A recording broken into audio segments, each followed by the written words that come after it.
सुप्रभात बच्चों, मैं सोनू श्रीवास्तव विज्ञान अकेडमी से। आज हम पढ़ेंगे हिंदी क्लास 6 का चैप्टर 7। क्या है देखिए, हार को पीछे छोड़कर आगे बढ़ो, जो किसके द्वारा लिखा गया? डॉक्टर APJ अब्दुल कलाम के द्वारा लिखा गया।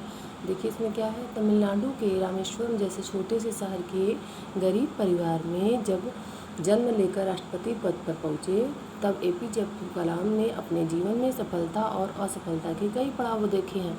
वे किसी असफलता के बाद रुके नहीं। मिसाइल मैन कहे जाने वाले भारत रत्न अब्दुल कलाम अपने हार और जीत के अनुभवों को अक्सर दुनिया के साथ बांटते रहे।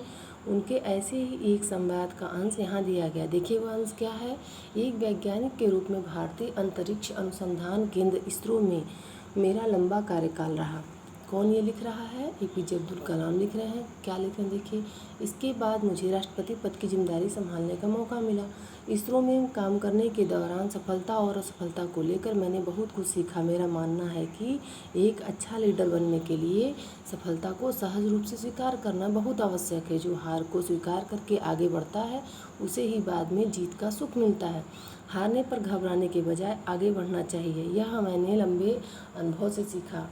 अपना यादगार अनुभव मैं आपके साथ साझा करना चाहता हूँ। बात सन 1989 की है। वे मेरे करियर के बेहद रोमांचक क्षण थे। SLV-3 लॉन्च हो रहा था। मैं उस मिशन का प्रोजेक्ट डायरेक्टर था। पूरे देश और दुनिया की निगाहें इस कार्यक्रम पर थीं। बाहर मीडिया का जमावड़ा था। हम लॉन्च के लिए तैयार थे। हमारी निगाहें कंप्यूटर स्क्रीन पर थी। अचानक कंप्यूटर स्क्रीन पर संदेश फ्लैश हुआ। तकनीकी परेशानी आ गई। यह हमारे लिए चिंता की बात थी। अपने पीछे खड़ी एक्सपर्ट टीम से मैंने सलाह ली। टीम डीलर होने के नाते फैसला मुझे ही करना था। कंप्यूटर का संदेश था, लॉन्च में दिक्कत है। कंप्यूटर को बाईपास करके मैंने लॉन्च का निर्णय लिया। लॉन्च फेल हो गया। फैसला करने से पहले कई बातें दिमाग में आती हैं, लेकिन फैसला लेने के लिए हमें साहस दिखाना पड़ता है। इसके अच्छे बुरे परिणाम के लिए भी खुद को तैयार करना होता है। मैंने निर्णय लिया जिसका परिणाम था असफलता। वह मेरे और मेरी टीम के लिए बड़ी हार थी। मैं डर गया था कि अब क्या होगा, मीडिया को क्या बताएंगे। तभी हमारे इसरो के चेयरमैन सतीश धवन आए। वे वास्तव में एक महान लीडर थे। उन्होंने मुझे संभाला और कहा, आओ मीडिया से बात करते हैं। वे हमारे साथ मीडिया में रूबरू हुए और उन्होंने कहा, मित्रों, हम SLV लॉन्च में असफल रहे। टीम ने बहुत मेहनत की थी, लेकिन अभी हमें और काम करना होगा। यह है एक अच्छे लीडर की पहचान। सतीश धवन ने उस हार की जिम्मेदारी अपने ऊपर ले ली। मुझे और मेरी टीम को हतोत्साहित नहीं होने दिया। इस हार ने मुझे बहुत कुछ सिखाया। जीत का जश्न तो सभी मनाते हैं, लेकिन अच्छा लीडर वही है जो हार की जिम्मेदारी खुद पर ले और जीत का श्रेय अपनी टीम को दे दे। सन 1989 में हम असफल रहे, पर हारे नहीं थे। हमारी कोशिश जारी रही और सन 1980 में हम सफल हुए। हमने SLV-3 सफलतापूर्वक लॉन्च किया। आहा, हमारा खुशी का ठिकाना नहीं था। अब क्या हुआ, उनकी टीम क्या हो गई? प्रसन्न हो गई। पूरा देश खुशी में झूम उठा और यह देश के लिए गौरव की बात। अब जश्न की बारी थी। हमारे चेयरमैन सतीश धवन हमारे बीच आए। उन्होंने हमें बधाई दी और कहा, जाइए अब आप मीडिया का सामना करें, उन्हें अपनी जीत की जानकारी दे। धवन ने हार की जिम्मेदारी खुद पर ले ली थी, जबकि जीत का श्रेय उन्होंने पूरी तरह से टीम को दे दिया।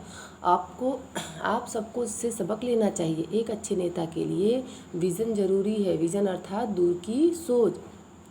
हमें भी बच्चों क्या करना चाहिए? दूर की सोच रखनी चाहिए। इसके लिए लीडर में दूरदृष्टि होनी चाहिए। इसी के साथ लीडर टीम को एक लक्ष्य की ओर ले जाता है। लीडर में अपने विज़न को पूरा करने के लिए जुनून भी होना चाहिए।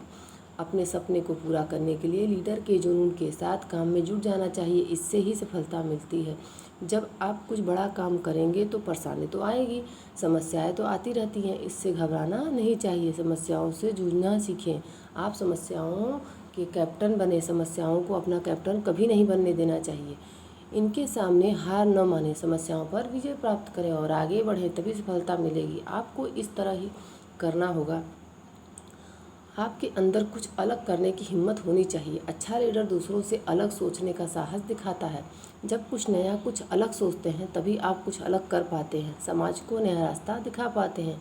यह ज़रूरी है, इसके लिए हिम्मत होनी चाहिए। एक बात और, लीडर के अंदर यात्रा करने की इच्छा होनी चाहिए। ऐसे इलाकों में जाने की हिम्मत जहाँ पहले कोई न गया हो, ऐसे क्षेत्र की खोज पहले अनदेखा रहा हो। मैंने देश के अलग अलग क्षेत्रों में काफ़ी यात्राएं की हैं। मैं देश के लाखों बच्चों से मिला हूँ, जिससे उन सभी पर अपनी बात पहुँचा सकूँ, और यह आवश्यक है। इसलिए बच्चों, हमको भी क्या करना चाहिए, हमको भी एक लीडर के जितने गुण होते हैं उतने गुण को अपने अंदर लाने का प्रयास करना चाहिए, और लीडर होकर हर परिस्थिति का, कठिन से कठिन परिस्थिति का सामना बड़ी ही बहादुरी से करना चाहिए, तभी हमें सफलता मिलेगी।